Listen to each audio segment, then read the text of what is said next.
এক গ্রামে রনি নামে একটি ছোট ছেলে বাস করত। সে ছিল খুব ভদ্র, দয়ালু এবং হাসি খুশি। প্রতিদিন সকালে স্কুলে যাওয়ার আগে সে তার মায়ের হাতের গরম গরম লুচি খেয়ে যেত। মায়ের বানানো লুচি ছিল তার সবচেয়ে প্রিয় খাবার।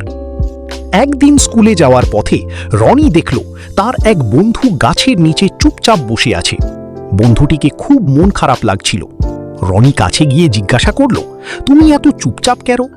তখন বন্ধুটি বলল, আজ সকালে আমাদের বাড়িতে খাবার ছিল না, তাই আমি কিছু খেতে পারিনি। বন্ধুর কথা শুনে রনির খুব খারাপ লাগলো। সে নিজের টিফিন বাক্স খুলে মায়ের দেওয়া লুচিগুলো বের করল এবং বন্ধুর সঙ্গে ভাগ করে খেল। অনেকক্ষণ না খেয়ে থাকার কারণে বন্ধুটি খুব আনন্দের সঙ্গে খাবার খেল এবং রনিকে ধন্যবাদ জানালো।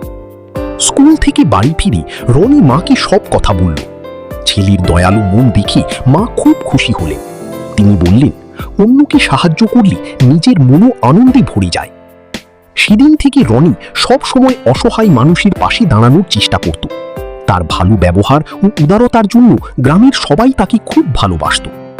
নীতি কথা, অন্যের সঙ্গে ভাগ করে নিলে আনন্দ বাড়ে এবং ভালো কাজ করলে মানুষের ভালোবাসা পাওয়া যায়।